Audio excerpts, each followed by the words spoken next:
Everybody, Baruch Hashem, here we are.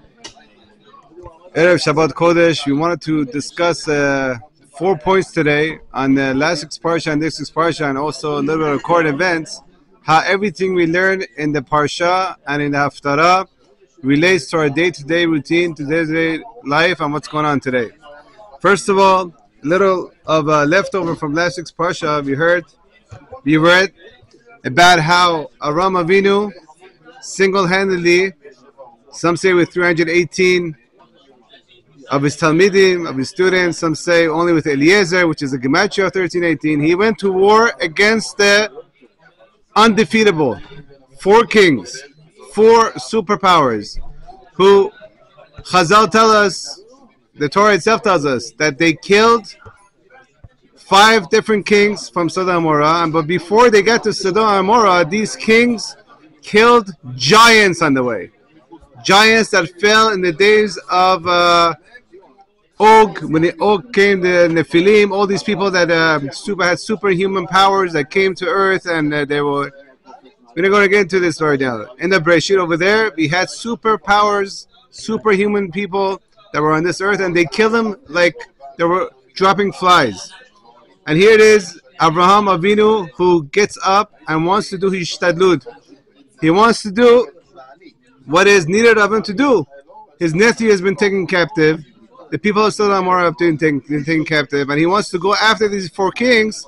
And basically what we call today 100% suicide. He's going on a suicide mission, like the Japanese planes were going into Pearl Harbor and committing suicide. So maybe Avraham thought he could kill a few and then die. But that's not what happened. We know that Avraham Avinu, just like why he's called Avram HaIvri, he's on one side of the road and everybody's on the other side of the road. Everybody came with tanks, with elephants, with horses, whatever you want to call it. The tanks of those times. And Avraham Avinu, he went B'Shem Hashem Na'aseh V'Natzliach. He went and he called himself before he went that I'm Afar Ve'efer. Afar Ve'efer, actually in this week's Parashah. He calls himself a nothing. I'm compared to the dust of the ground. So what did Hashem say? Go to the war, pick up sand from the floor and throw it at them. It's funny, no? Like you go into a sandbox, you pick up sand and you throw it in the air. Haha. Against 4 kings, 4 superpowers that killed giants before they came to him. And all those sand became swords and chetzim and arrows. And what I didn't know before, the other side also threw arrows and swords, but they turned into sand. Avram is throwing sand and becomes arrows and swords, and they're coming with their arrows and swords, and they become sand.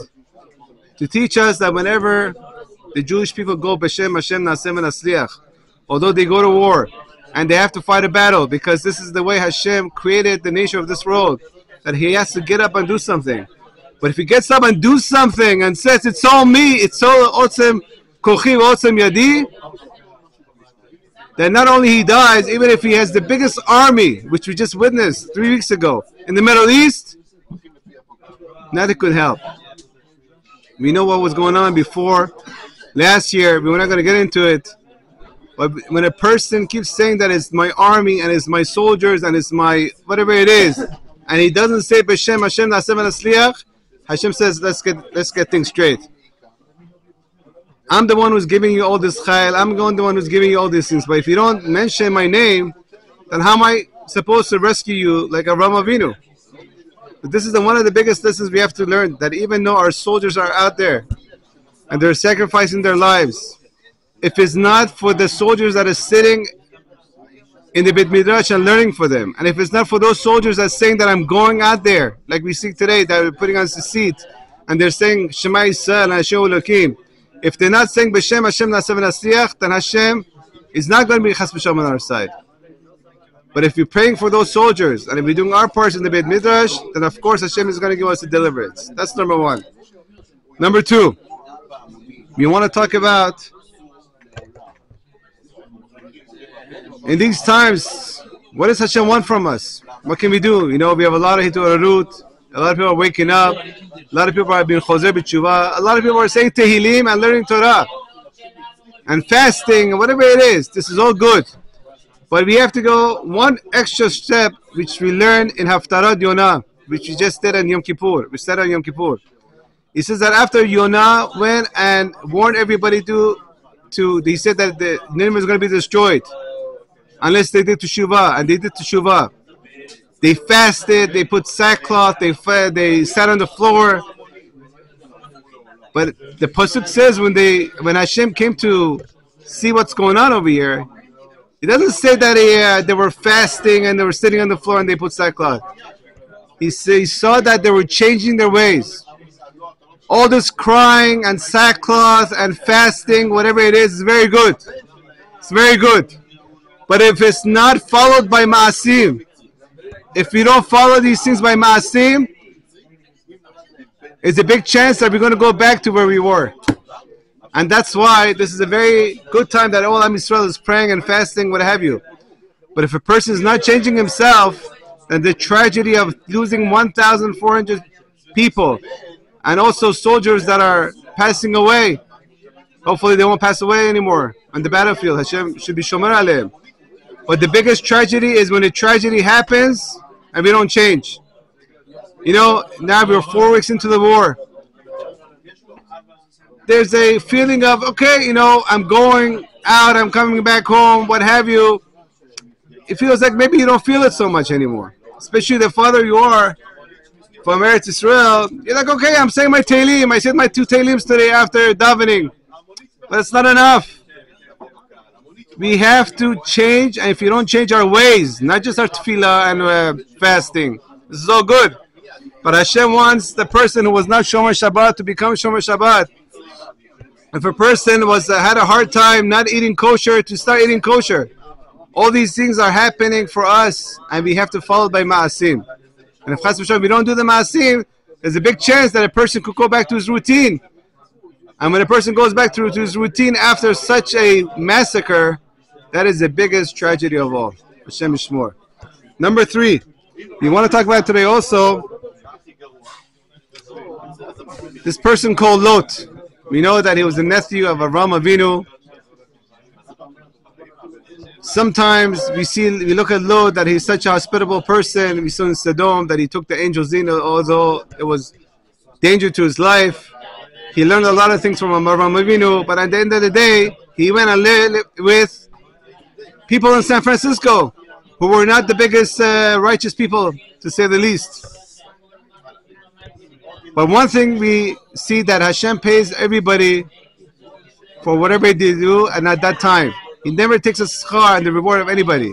Although he ended up his life Lot in a bad way, and he went to San Francisco and he became a Rasha, like those people, although he still has some good qualities, hospitality, whatever it is. But at the end of the day, he went and he set his life and a way of life with the people that were Rashaim. When a person goes in a neighborhood and lives with Rashaim, at the end of the day, he becomes a Rasha.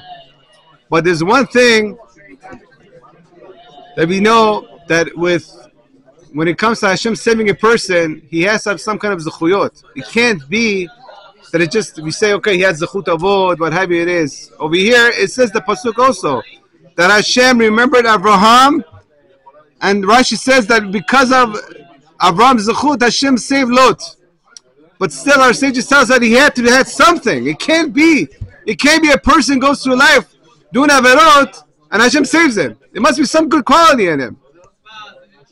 So after searching, we see that the sages tell us that one good quality he had, besides being a hospitable person, which at least he learned superficially from Abraham, he had another good quality. And last week's Parashah, when Abraham goes down to Egypt, and Paro asks Abraham who this woman is, and the woman, his wife Sarah, says, "This is my sister," in order to save his life. Lot could have came and said, "Excuse me, this is not his sister. This is my sister." And he had a lot of benefits he was going to get. He was going to become Paro's brother-in-law. He was going to be rich for the rest of his life. But he kept quiet. What we called Shemirat HaLashon. He kept his mouth shut. And when I was looking at the Pesukim in this week's Parashah, I know that Rashi brings down when it comes to this pasuk, it's talking about how he was using his mouth for other things. But I thought as a remez, maybe when the malach asks Lot, who else do you have here? Here in Hebrew means po. Chazal tell us the malachim were asking Lot, how much are you going to use your peh? Po could also be written as peh. How much are you going to use your peh in order to be saying about the people of Sodom, they're good, what have you? They're Rishayim and they're getting what they deserve. Just get out of here. But peh could be also a remez that Hashem is saying to him, I'm saving you because of the peh that you kept shut in Egypt years ago, when you could have said that this is my sister and you didn't, and that's why it got him out of there and he was saved. You see from this how important it is. People are asking, what should I do to improve myself? The things that we talk about, changing yourself, your actions. The biggest thing a person could do is to keep his mouth shut when he wants to say something derogatory, or he has something to say, somebody came and said something about him. He could say something. He could defend himself. Whatever it is. But it says, for the sake of peace, I'm not going to say anything. And for that person, Hashem says, I'm going to save the world for you. Yeah? That the world, it's only being saved because of the person who at the time of argument, keeps his mouth shut and lets the argument die down. That's the goodness of Lord. The fourth thing we're going to talk about, and we're going to conclude with this, is the difference is when it comes to Chinuch Yehudi, teaching our kids to go in the ways of the Torah. The difference is between our Chinuch, our teaching our children to become go in the ways of the Torah, and the way the non-Jewish world, and if people who are not going according to the Torah teach their kids to go, and what they could become. And this is in this week's Parashah, last week's Parashah, and in the Haftarah. Again, everything that's written in the Torah is not what happened as a storyline. It's happening, and it's happening today, and it's happening in 2023 because Hashem is teaching us how to be educating our kids to go in the ways of Hashem. The first thing is between